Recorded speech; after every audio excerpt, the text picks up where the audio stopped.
The Goldback, a relatively controversial subject amongst the precious metals community. Many people think it's an overpriced gimmick. I'm going to explain why it's not and why it actually works as money in this video as we explore.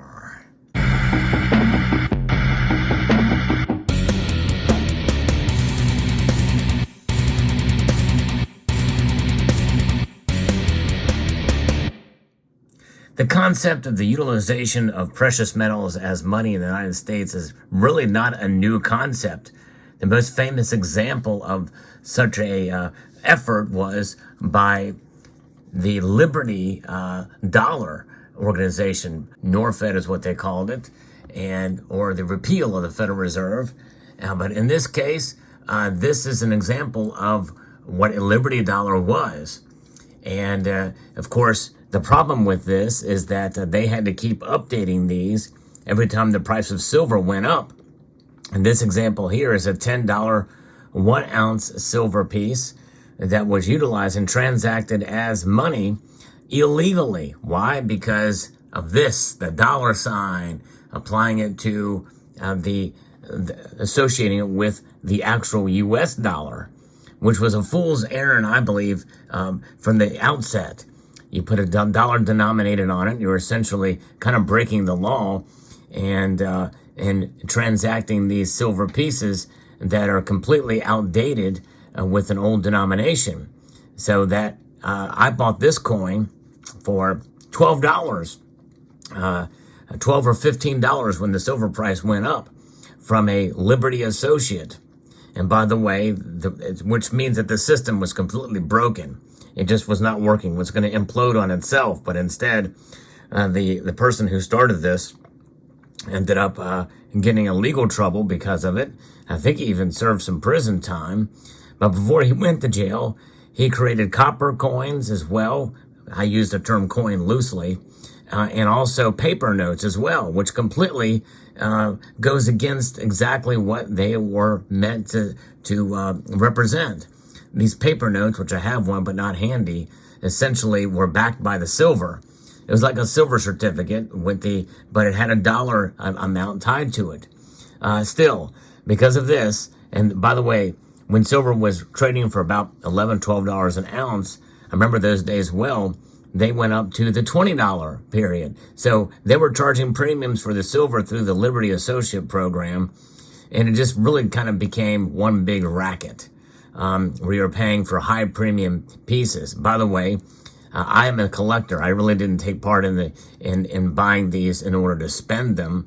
There was very few nationwide Liberty Associates anyway. And nonetheless, that was a massive failure. But the idea of utilizing gold and silver as money, still, people can voluntarily trade gold and silver for goods and services. But the thing is most gold products, starting with the standard 1 ounce gold eagle here.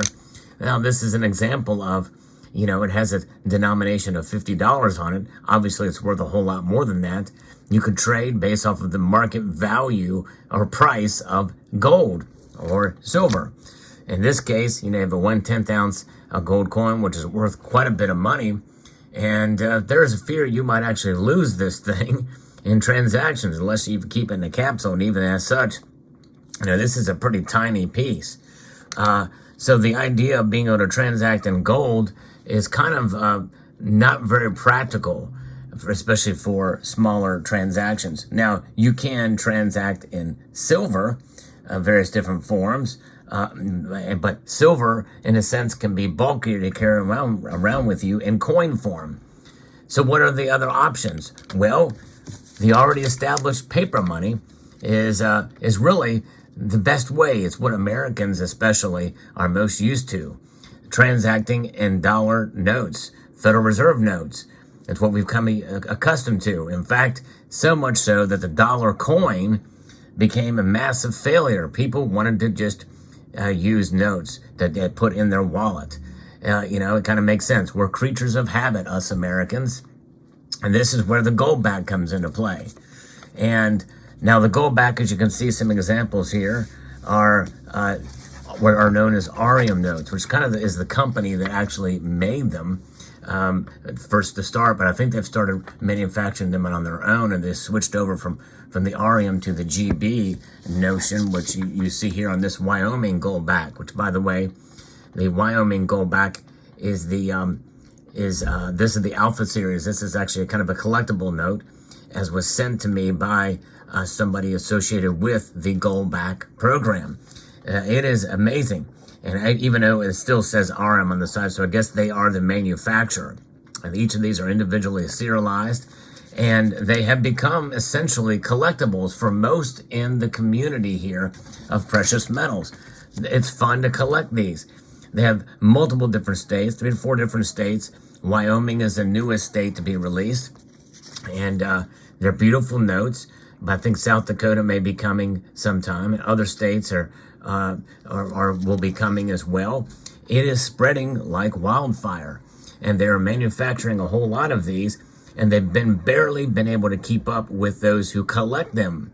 But what these are for is not just for collecting, but they are for spending. They're for utilization, and I'll tell you why. Look at how they design these. I think this is brilliant. They are the exact same height. Well, almost. They're a little bit smaller for these one Goldbacks. But essentially, it's the same width. They're a little bit shorter than a dollar bill. So they can fit right in your wallet. They're very durable notes.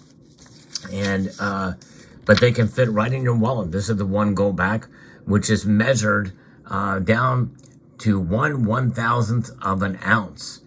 And they put in here that this is for circulation in Nevada. But I think they've changed it for some of these to say that essentially it is general species or whatever. Specie. And it is, specie legal tender instrument, which means they could probably be spent like euros across state lines. But for states who recognize precious metals as money, these are legally transacted in those nations or in those states. And I think that's amazing. And there are companies or businesses who have signed up to be able to to transact in euros. I mean, in these Goldbacks. And, certainly some people say, well, hey, can we use foreign currency in these nations? You can't do that. But states recognize the Goldbacks, and you can transact in them. Now, people will say, well, yeah, but look at the cost for one of these things. It's like, what, 60-70% premium at the least above the actual value of the gold contained therein. And they make a very good point, because they are very high premium. Why are they high premium? Because of the manufacturing cost tied to them. So that in of itself would mean that the Goldback would be one big failure. But that is not the case. Here's another brilliant thing about what the Goldback does, is they have set an exchange rate.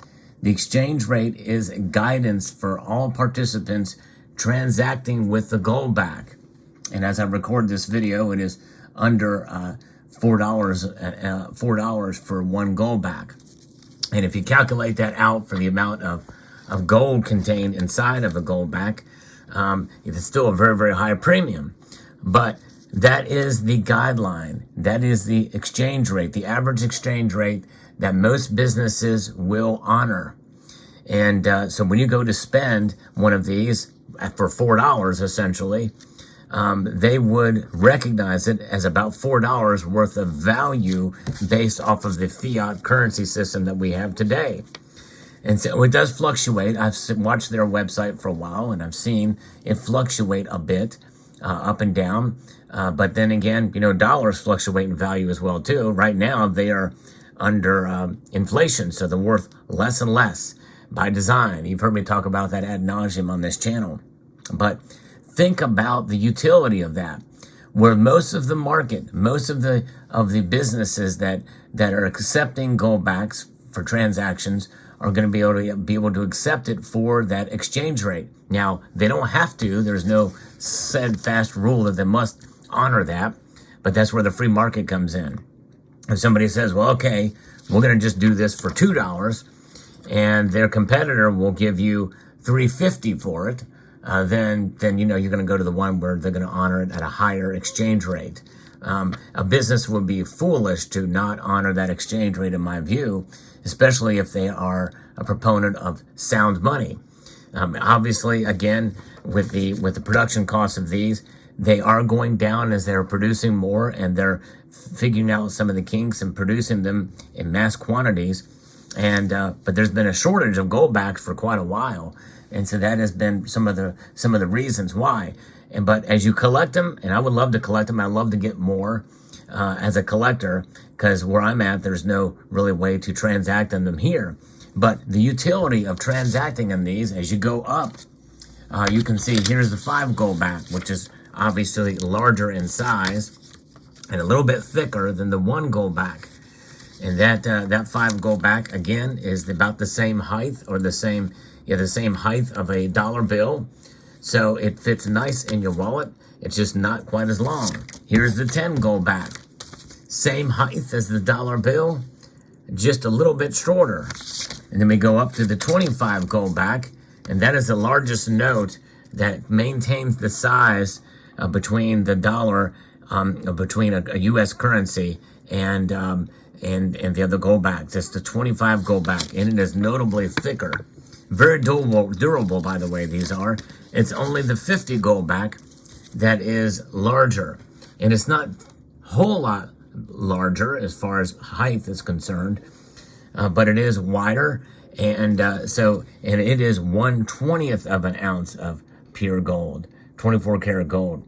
And so it's amazing to see the technology and the manufacturing that is done with these is pretty amazing. But I believe it's about to take off and be revolutionary for money here in the United States of America. Now, I am very bullish on the Goldback for that reason. I've always thought the concept was fascinating, especially since I've witnessed and in a sense kind of been a victim of the Liberty dollar. It's like, that's not going to work. But these work, brilliantly designed and done. Now, I will say as a disclaimer, I was not paid by Goldback to say this. That one of the president, I think, or the owner, the guy who started it off, sent me these Nevada Goldbacks as a ways ago, or some time ago, and then I got these notes here, the Wyoming Goldback, from another individual tied with the Goldback organization, just to show, and that there's some collectability to these. And that's fine. The collectability factor is pretty cool, and you do pay a premium. But at the same time, this is meant really to be spent. And I think as more and more businesses utilize them, you're going to see much more adaptation. You already are. They're growing like wildfire. So I thought that I would share that with you. The concept of using precious metals and even gold for very, very small transactions is really a cool concept. It's a neat thing. And I think that's going to help piggyback on top of these states that are making these moves to recognize gold and silver as money in the United States. There is a silverback version out now that Silver Dragons has.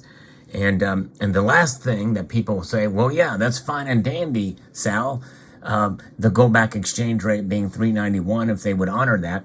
But the place that I've seen these Goldbacks being sold for are a whole lot more than that. We're talking $5-6 for one Goldback. If you go to Goldback.com and look at where you can get it, there are places that sell it for under the average exchange rate. That's right, under the average exchange rate. So you can get them, and you can get them for the transaction price at the very least through all the denominations. And there are some organizations as well there that will honor the exchange rate between the Goldbacks. Alpine Gold is one of them, where you can trade them back, and they can be completely fungible between denominations. So there you have it. So let me know what your thoughts are on the Goldback. Again, where Goldback is going to be effective, truly effective, is not as just another Arium note as a collectible, but to actually be used to transact as money. Let that sink in. Now, there you have it. Let me know what your thoughts are about the Goldback. I'm a big fan. I'd like to extend a multitude of gratitude to all of you for taking the time to watch this video. Post your criticisms below about the Goldback. Let me know what you think. Do you think it's a foolish concept? Do you think it won't work? Do you think it'll fail? I'd love to know your thoughts there too. I want to encourage you to please rate, share, comment, and subscribe.